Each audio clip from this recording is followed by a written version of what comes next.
My name is Levi Williams. I was a senior at Adna High School and 18 years old.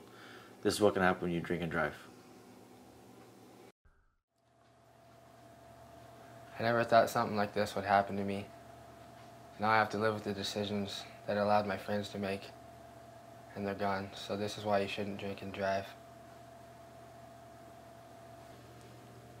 We're just in high school. Like, I never in my dreams saw that something like this would happen to us. I should have took her keys. I could have done more, and I really screwed up. Now I have to live this for the rest of my life. They were here 1 minute, and now they're gone. This will change my life forever. You don't wake up one day thinking that you're going to kill people. You never mean to hurt them. I should have listened.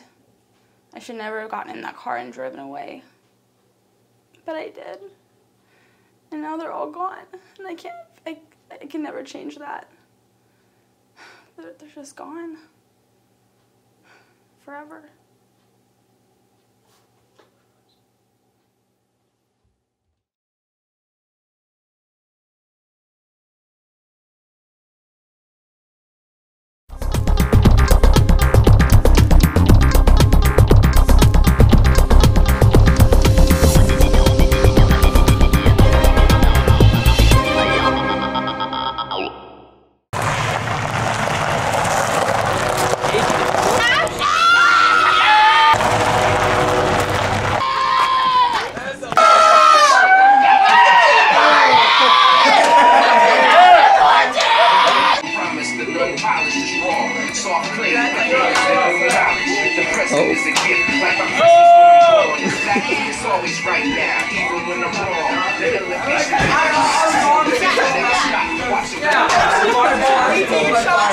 What's up?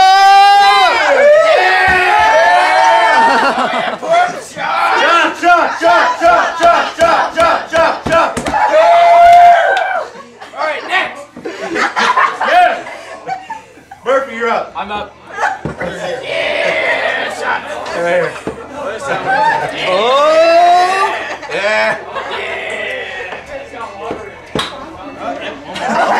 One more for good shit. Hey,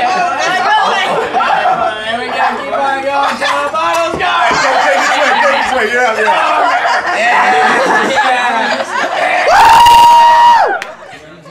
Good thing we got to a bottle. Yeah.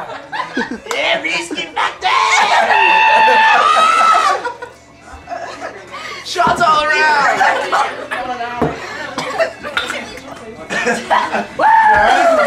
Lightweight. One more. One more. You disgust me. Nicole, top it off. Next. Hey, right here, cameraman. Yeah. Oh yeah. Cameraman. Oh yeah. All right, now look at the table. Woo! I swear to God. Dude, it was... Oh God. Oh no. Oh my God.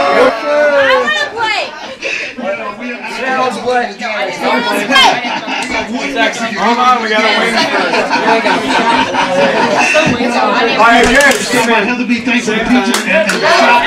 Look out! I can't see the game.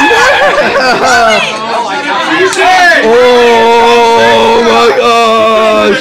Pizza! Hey, you gotta call it! Oh, that's a nice. Oh, good job. Hey, Reese. I want a drink. No! I want it. Hey, you guys ready? Let's go.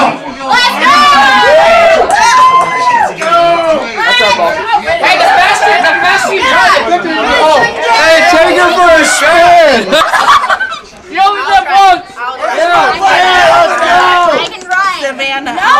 No, you can't, Savannah. Just let her drive. Who cares? You gotta wait for that, not the ball! You guys are all jerks. The faster you drive, the quicker you can go. I'm walking all the way down the pit. Hey, you guys can stop. Savannah, I'll drive. Alright, Jay, we're good. Walk inside. Nobody wants you here. Go away! Have a drink. Go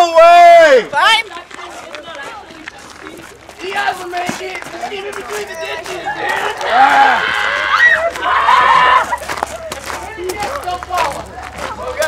Hey, right here, we're taking a That's right! Oh, we got our car. Yeah, we got it. Hey, you're in the middle. Hey, you're in the middle. Hey, who's pickup six? Hey, got a cup in the back now.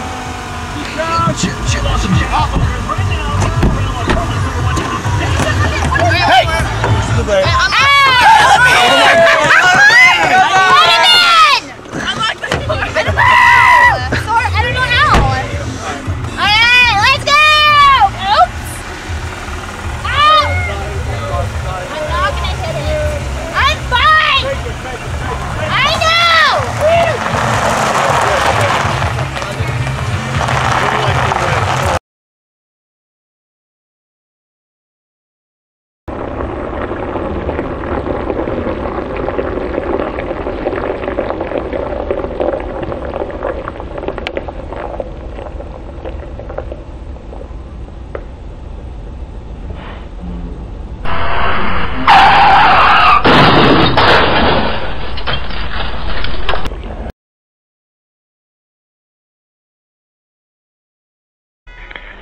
What's your emergency? Hey, there's been a big crash out here on Highway 14. It sounded bad. Can you get somebody out here quick? Okay, how many vehicles are there? I know there's two. But it's really dark. I can't really see any details. And do you know if there's any injuries? I don't know how there couldn't be. I could see my husband ran out there with a flashlight, and there's one body on the ground. But people are screaming, they're crying. Oh my gosh, this can't be good. Okay, and you said it's milepost 14? It's on Highway 14. No, it's not. It's milepost 14 on Highway 6. Okay, and how is it west or east of that? West.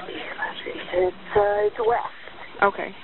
All right, well, we're going to go ahead and let the fire department know, okay? If you have any other details, call us back. I will, but it's like way dark. I can't really see anything, so. Okay, like I said, if you find out anything else, just give us a call right back. Okay, all right. Thank you so much. Welcome, bye. Bye.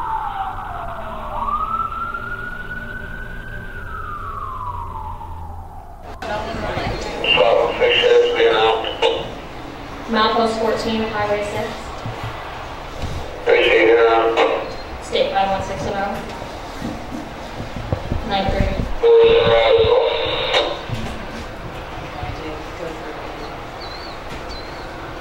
Command 6-1, Rescue 6-1, Medic 6-1, Rehab 6-1, respond multi-vehicle injury accident, multi-trauma, milepost 14, Highway 6.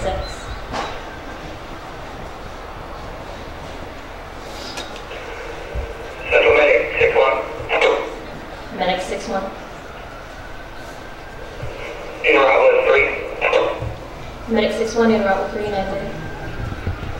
Rehab 6-1, in route with 3. Medic 6-1, in route with 3, 930. Central Rescue 6-1, in route with 4. Rescue 6-1, en route with 4, 931.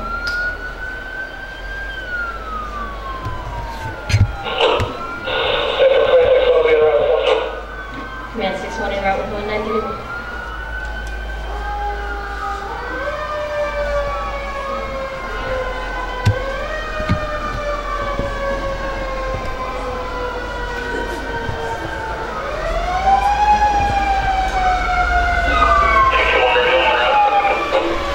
Heading 221, en route 931.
Single state 230 about 3 possible alcohol involvement. 934.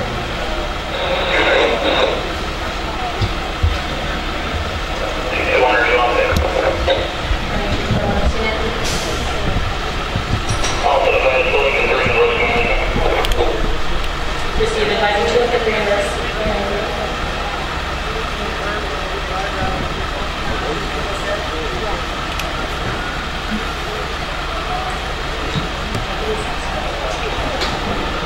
State 6 going around. State 6 going around. Hi, ma'am. Are you okay? Are you feeling any pain anywhere? No? Okay, why don't you step out of the car out here for me, okay?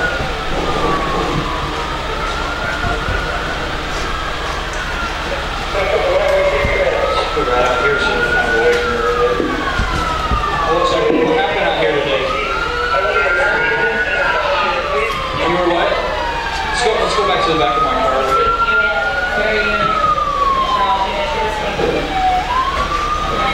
So, what happened out here today? Where were you guys going? Okay, where was the party at? Okay, and where were you guys going now? Where are you guys going right now before this happened? Another party? Okay. How much have you guys to drink today? Nothing at all? Okay.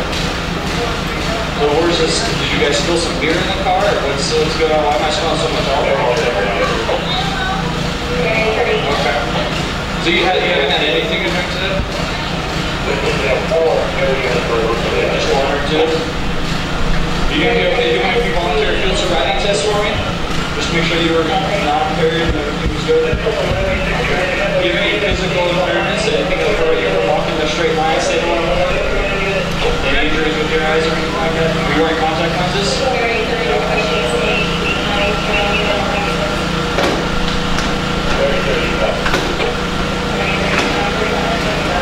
You said you're not wearing contact lenses? So the first test I want you to do is kind of stay on your feet together for me. Relax your arms down on your side. Down on your side. Okay. I want your blanket so you can stay a little warm. I want to do this test. No, you'll be okay. So, first test here, what I'm going to have you do is you're going to follow the tip of my head here. With your eyes in, your eyes only. Do you understand the instructions so far? Tip of the pen here, your eyes only, don't move your head, okay? Tip of the pen.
If you want it, you can take them off if you want to.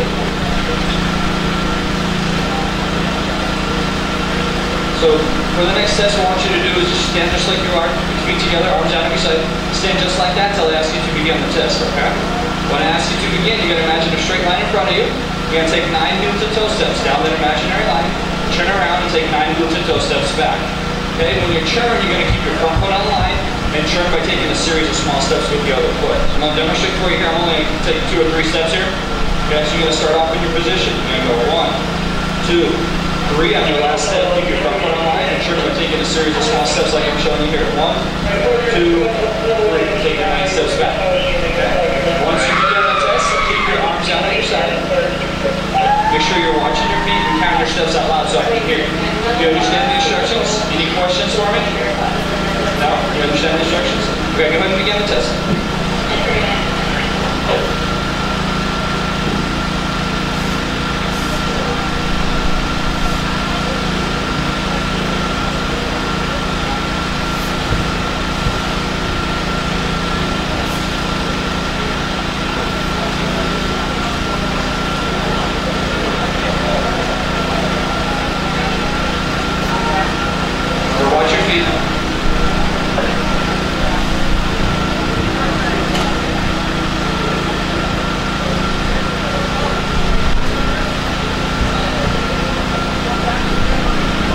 For the next test, Matt, why don't you go ahead and step out of the way here. And let's finish this test here. Why don't you stand with your feet together for me for this other test here. Relax your arms down on your side. Okay, stay just like that till I ask you to begin the test, okay? Understand the instructions so far? Okay, when I ask you to begin, you're going to raise one foot, whichever foot you're more comfortable with, approximately 6 inches off the ground. Toe pointing forward, both of your legs straight. Okay, so I'm going to demonstrate for you here. You're going to stand just like this. Pick whichever foot you're comfortable with, approximately 6 inches off the ground. Both legs straight, toe pointing forward.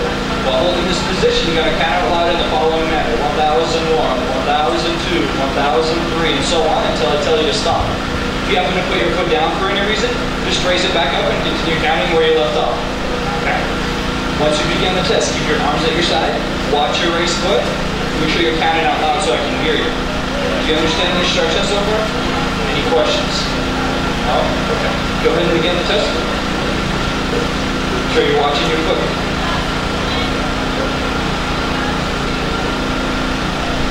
Watch your raised foot, 6 inches off the ground.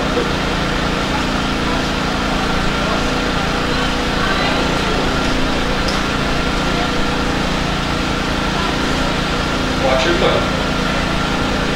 Make sure you're watching your foot.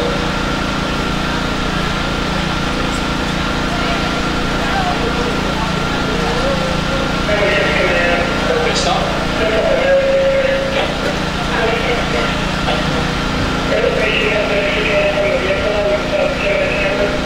Okay, sorry.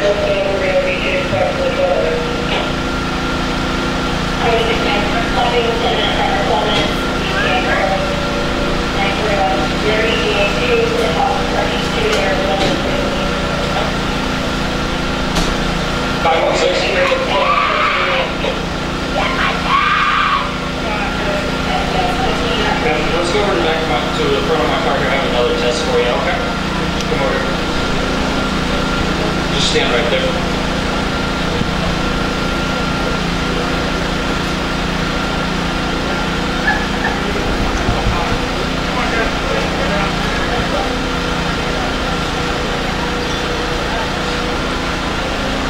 Another state certified, or it's another portable wear test, voluntary, does not replace any state certified test. Have you had anything to eat or drink in the past 15 minutes? Have you had anything to smoke in the past 3 minutes? Anything in your mouth, gum, chew, okay. So here's this test for us. Take a deep breath, nice seal around the tube of belly, and blow till I touch the side, okay? About 10-15 seconds. Go.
you're under the age of 18 and you say can be used against you in a juvenile court for prosecution for a juvenile offense.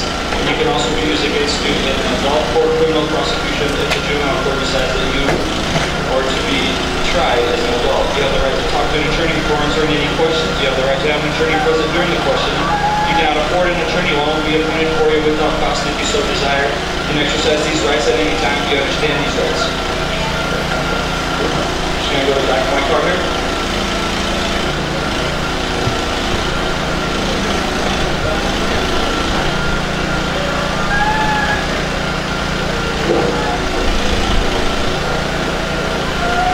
Seatbelts on.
Yes, Your Honor. This is Trooper at Tower State Patrol. Requesting a search warrant for blood. I do. Yeah. The dispatched a two-car collision. Driver of the vehicle. Very intoxicated. Committed a lot of alcohol. Failed the supposed use to showed 6 out of 6 degrees on each chin. Failed walker turn and one-leg stand. QBT at 153. Yes, Your Honor. Thank you, Your Honor.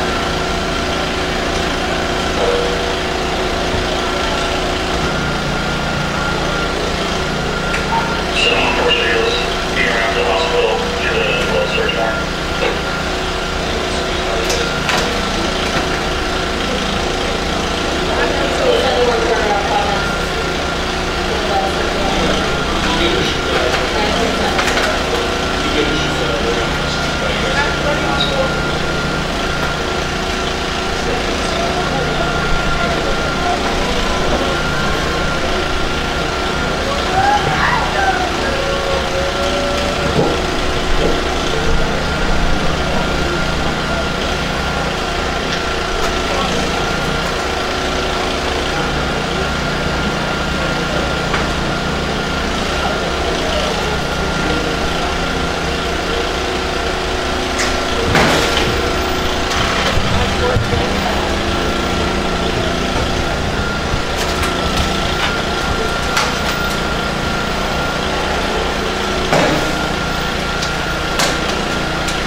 Mary 38 units, clear the scene, 3 transported, confirmed.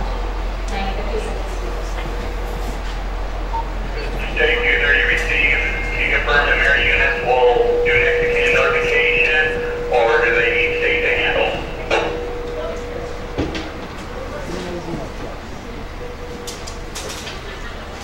Central Mary 30, can you advise for state OP will be advising next to 10? Mary 30 radio, that's affirmative. We will notify next to cancel. Mary 30 will be advising next to 10, 9:56.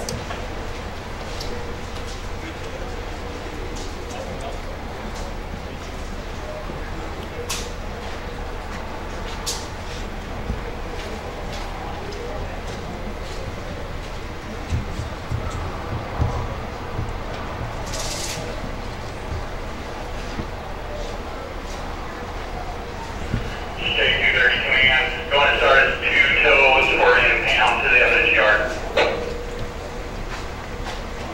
State 230 requesting 2 toes to the evidence yard on 9:57.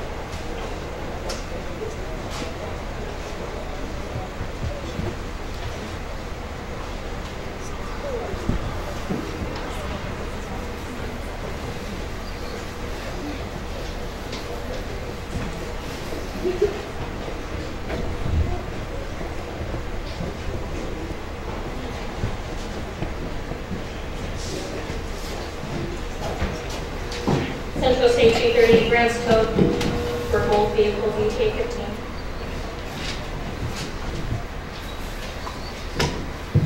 Okay, at this time, there's going to be a change in scenery here. Okay, so my name is Jonathan Meyer. I'm the Lewis County prosecutor, and with me is Judge Jim Lawler. He's been a judge for 7 years now, and also acting as a defense attorney today is my chief criminal deputy, Brad Meager. So the scene as it's set up is the defendant has been found guilty of 3 counts of vehicular homicide, 1 for each child that was killed, and also several counts of vehicular assault. So this will be a sentencing, and this is kind of how it actually goes in court. You can see the defendant coming in now in her orange jumpsuit and handcuffed now that she's been found guilty. She doesn't get to wear nice clothes to court any longer. So we'll go ahead and proceed.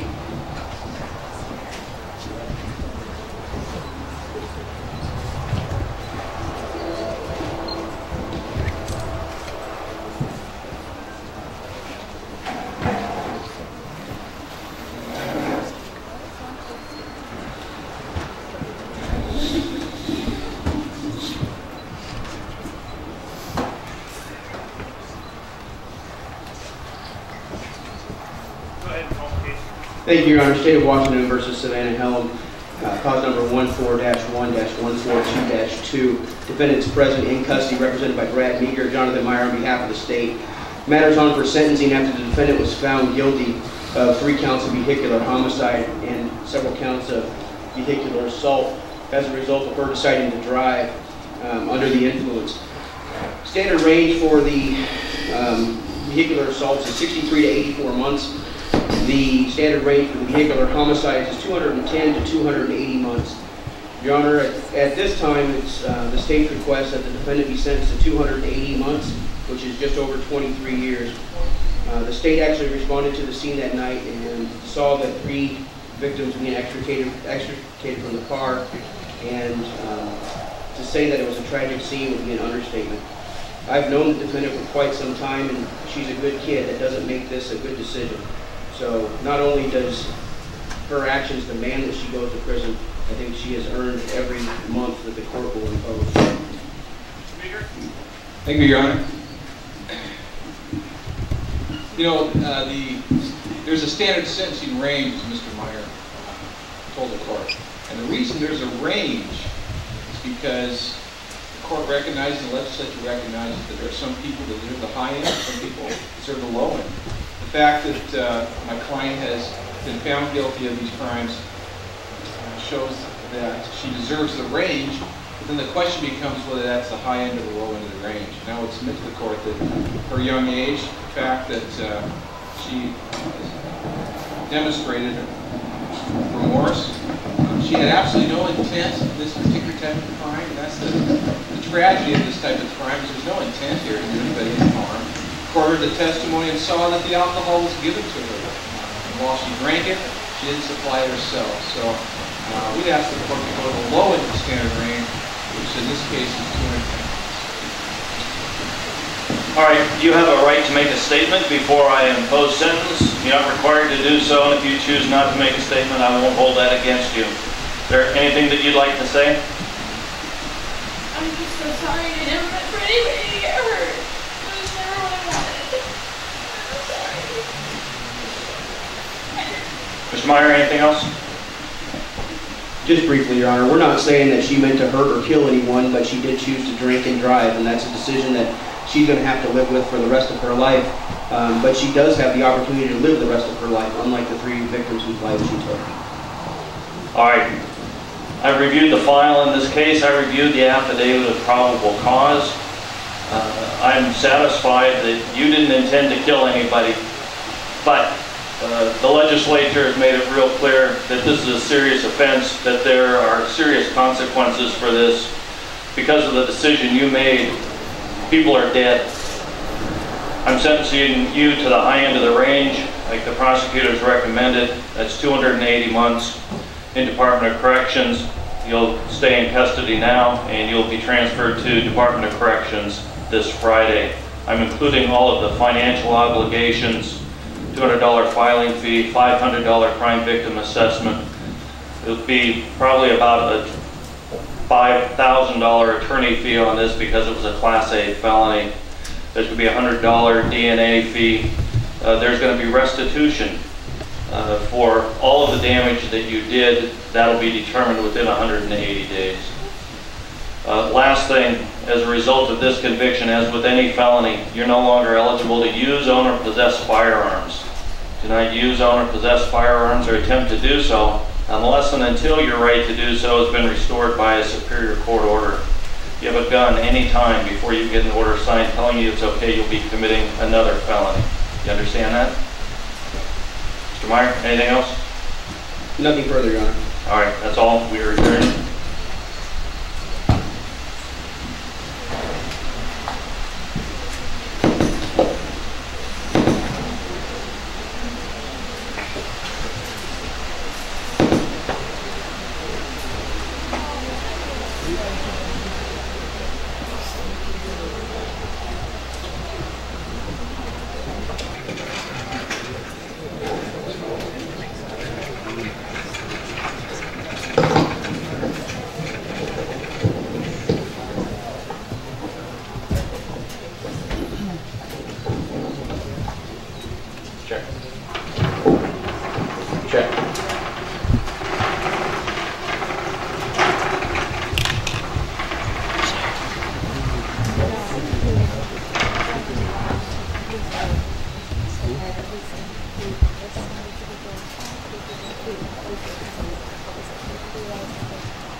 Levi Williams, age 18 of Winlock, died during the night of April 24th in a multi-vehicle accident.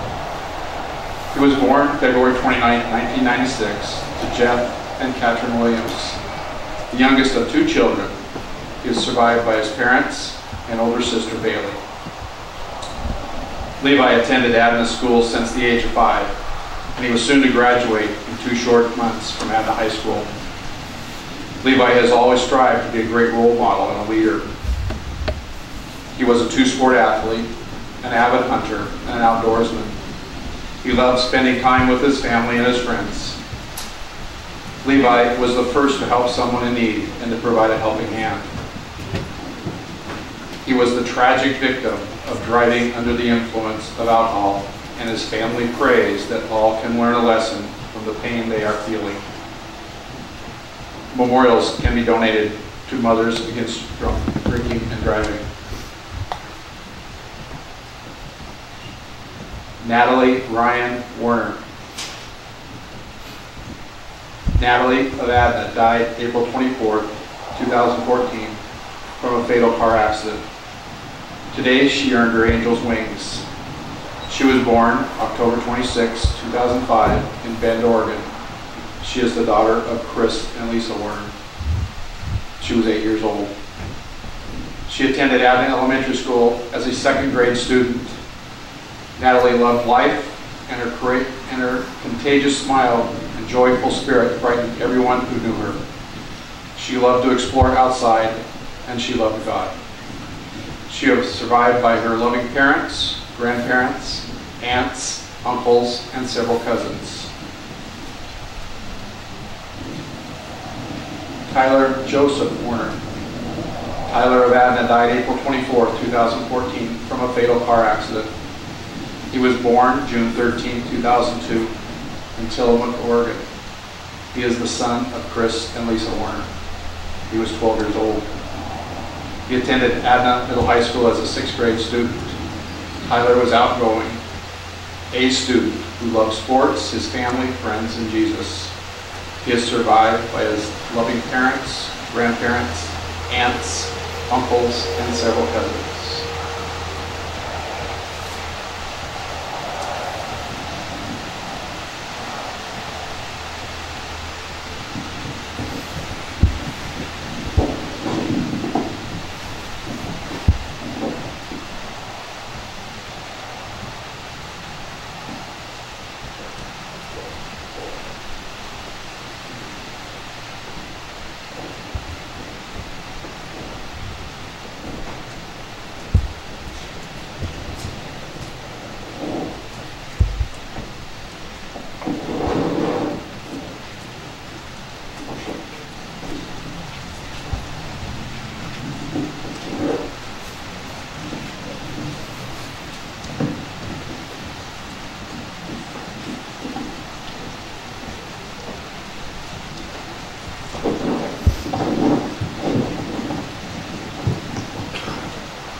Hey everybody, my name's Kathy V, and I'm with Live 95 Radio and KITI.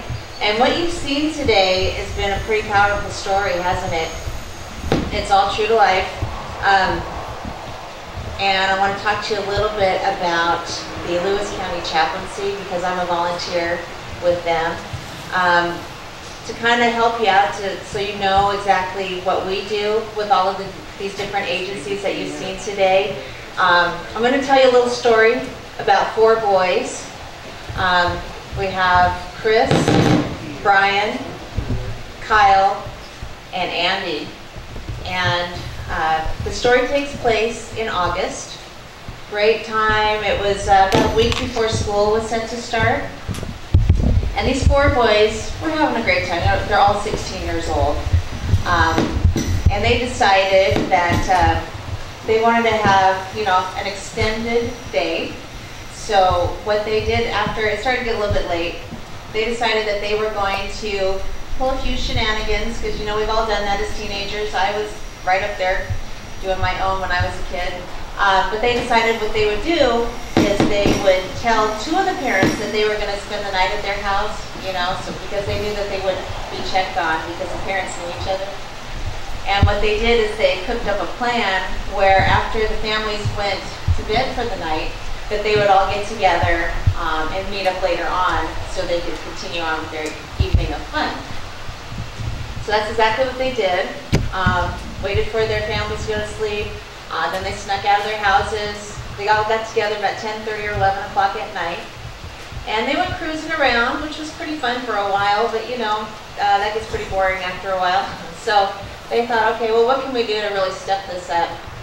So they decided that they would call their friend who always had pot and see if they could get them hooked up. And that's exactly what they did. Friend said, yeah, come on over and we'll all get high. So that's what they did. They picked up their friend. But after they've been hanging out for a little bit, their friend said, hey, you know what, guys? I've been getting into a lot of trouble, so I better go back home before my parents find out that I'm gone, because otherwise I'm going to be in some serious problems and trouble with them. So 4 boys, they dropped them off, no problem at all. And then they thought, okay, well now what are we going to do? So if any of you have ever been out on Brown Road East, you know how it's kind of hilly. So they decided that they would go up there. By now it's about 12 o'clock at night. And they decided that they would go a little bit faster, you know, so they could hit those hills and who knows what, get launched or whatever. So that's what they did. You can only imagine all 4 boys cheering them on and having a great time. Well, what happened was because the driver was inexperienced, he missed the corner and the car went off the road, it hit a tree, flipped upside down and caught on fire. And the only survivor in the car was the driver. So where they happened to land on the road, just down below was a first responder. That's where he lived. Now it's about 1 o'clock in the morning, so he just happened to look up and he saw that there was a fire. So he called in to 911 or dispatch, and they dispatched a fire truck to go up there. Well, of course, once they got up there, they discovered it wasn't just a fire. It was 3 fatalities and the driver. So they needed to call in an ambulance so the driver could go and get checked out in the ER. They also dispatched sheriff's department so they could come and do their investigation. Also the coroner's department so they could come and collect the 3 boys who are now deceased. And by the time everybody took care of what they needed to do with their investigations, that's when they toned out the chaplains. So I was actually part of this call. I wasn't a chaplain at that time, but 2 of the chaplains went over to Brian's house, to the parents' house, and they knocked on the door. Right now it's 3 o'clock in the morning. Brian's door, and the chaplains like themselves, and they said, Brian's mom, and she said, well, yeah, Brian's mom. And they said, well, do you have anybody else in your home, like a husband who we could talk with? And she said, I have a husband, but he has to get up at 4:30, so can't you just tell me?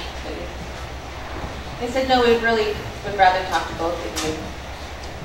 So Brian's mom invited them into the house, and she got her husband, came out to the living room, and together the chaplains told them about the accident, and they told Brian's mom and dad that Brian had passed away at the scene. And the mom said, you know, what? To bed the same time that we went to bed. He's upstairs in his room sleeping. This can't be. So Brian's dad went upstairs to check, and when he came downstairs, he was shaking his head no. Brian wasn't there. So the chaplains then told them what was going to be happening in the next couple of days. Because of the nature of the accident, they would probably be contacted by the coroner's office because they would have to get dental records to positively ID their son, even though the driver of the car identified him.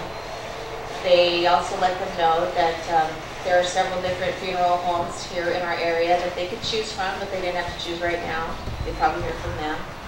They also asked them if there was a church or a pastor or somebody that they could contact. And Brian's mom said yes, one of our pastors happens to live next door. So they went over and they got the pastors, and they brought him back to the house. And Brian had told the pastors, you know, Brian's mom said this, she said, I just have to forgive the young man that drove this car because I know it could have been anybody, 3 or 4 of those boys driving. So that was really important for her because anytime you make a decision that's a bad decision and you forgive, it's really for you so you can move forward with your life. So the chaplains left. It's about 4 o'clock in the morning now. And I mean, can you imagine how the parents must have felt? You know, this is pretty horrific. You guys have graduation coming up. Well, they didn't get to make any graduation plans for their son. They had to exchange all of their graduation plans for planning their son Brian's funeral. Instead of talking to a photographer, you know, for senior pictures, they got to talk to the coroner, who requested pictures of their son's dental records so they could positively identify Brian. Instead of making plans for Brian's senior trip, they got to make plans for Brown's mortuary to plan his funeral. Instead of ordering a cap and gown for graduation, they got to order a casket and a burial plot. So when you're a parent, you never sign up for this. You're not supposed to have to bury your children. And I know this from personal experience because I'm Brian's mom. I have a picture of Brian. This was his last picture that was taken. He went to WFS school. And he was only 15 when this was taken.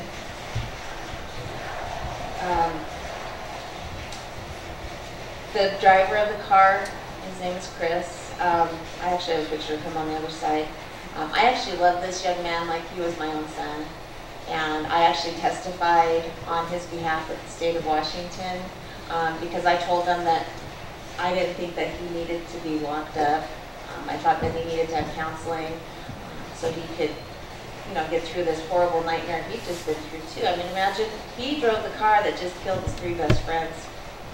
I can't even imagine how hard that must have been for him to go through as well. So as a result of my testifying on his behalf with the state of Washington, he actually got a lesser sentence. I'm not quite sure what it was, but all I know is that he had to go to Shelton every day for 6 months with his mom to complete that program. So I was happy at how that turned out. I actually have 2 kids. My son Matt was 9 when the accident happened, so he remembers his brother. But my daughter was not quite 2 years old, so she has no memories of her brother Brian, so we have to kind of fill in the blanks for her. We tell her that, you know, you got your brother's sense of humor. She's very funny. We also tell her that she got his height, because she's tall like I am, she's 5'9". Her brother's 6'2", but my son Matt is only 5'6". We're not quite sure. We also tell her that she got her brother's love of music, which is really great. So when Brian had died, my son Matt got his guitar, but he never really had an inclination towards playing music. So when my daughter turned 12, she ended up with his guitar. So that was really cool. She still plays guitar to this day. She's written a song about her brother, but she hasn't played it for me yet, so I'm hoping that someday maybe she will. But my main message to you is just think about the choices that you're making. It doesn't just affect you, it affects, you know, families. So when you go home today, just tell your mom and your dad how much you love them. Give them a big hug. Tell your sisters and your brothers, because you just never know when this could be your last time with them. So thank you for your time today.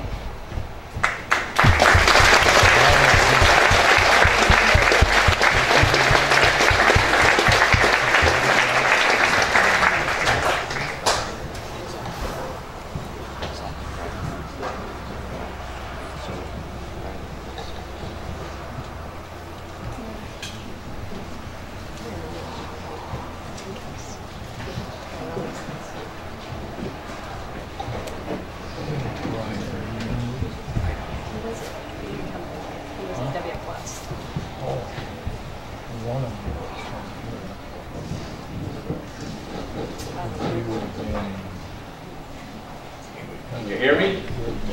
Okay. My name's Warren McLeod. I'm the Lewis County Coroner.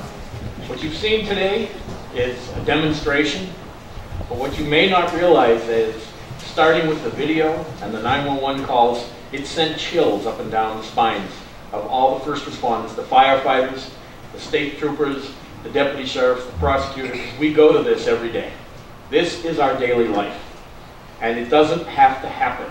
DUI driving or distracted driving is 100% preventable. And you saw the end of the clip where the student said, oh, I didn't think this could happen to me. Many of you think that, and you're not invulnerable. This can happen in the blink of an eye. So what we're trying to do here today is remind you all that you have choices, and you are coming into adulthood, probably have arguments with your parents on occasion that I'm an adult now. It's time to make adult decisions. If you find yourself in a situation where you have two choices, one is to drive while you're impaired or to get into a vehicle with someone who's impaired, make the choice to not do that. And I've made this pledge before, and I extend it again. If you ever, the first thing you should do today is go home, meet with an adult that you trust, and sign a contract with them saying, if I'm ever in that situation where I have to drive while I'm impaired or get into a vehicle with somebody who's been drinking, I can call you 24 hours a day, you will come get me, take me home, and we'll be safe. And I know a lot of you are thinking, my parents will kill me.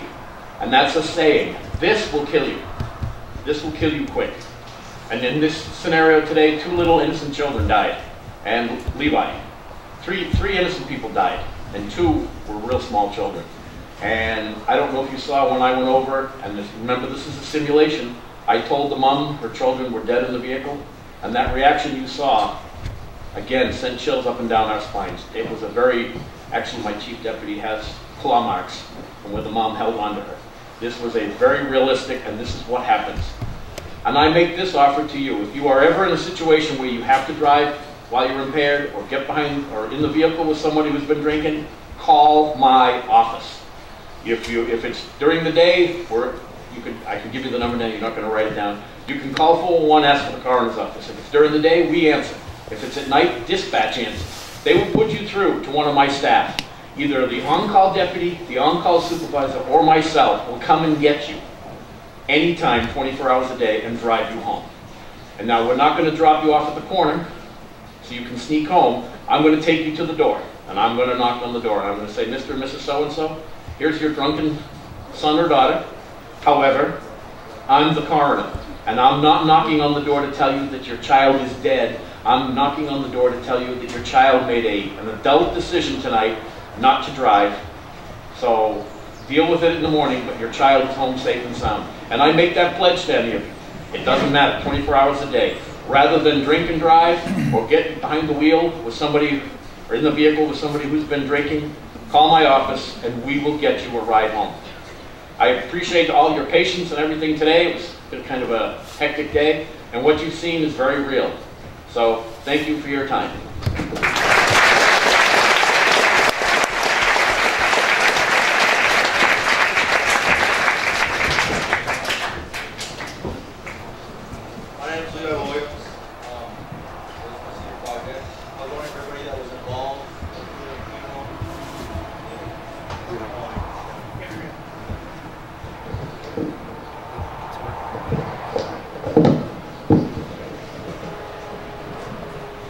If you just talk into it, you'll be fine. Just like this, right? So if everybody that was involved, all the people from the funeral, all the state patrolmen, all the coroners, Strickland, mortuary, if you guys all come down here real quick, that'd be great. All the firefighters are left. I see Matt.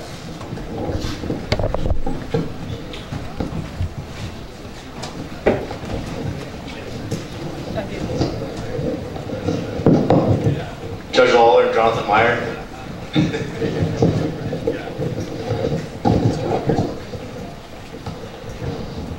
Commander Ross.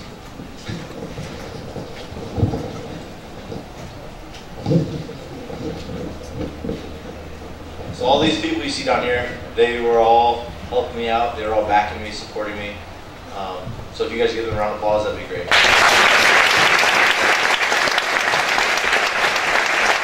Thank you guys.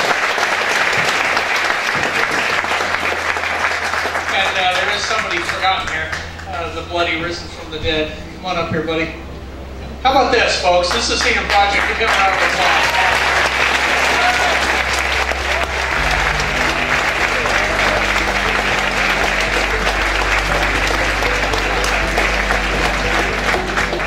Okay, Yale students, you don't want to hear how early we are, okay? So at this point, here's what we're going to do. We'd like to get these guys out of the weather. We'd like to talk to you a little further. We've got about an hour, 45 minutes. We're going to go back into our gym. These guys would like to talk to you a little further.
Of alcohol, and his family prays that all can learn a lesson from the pain they are feeling.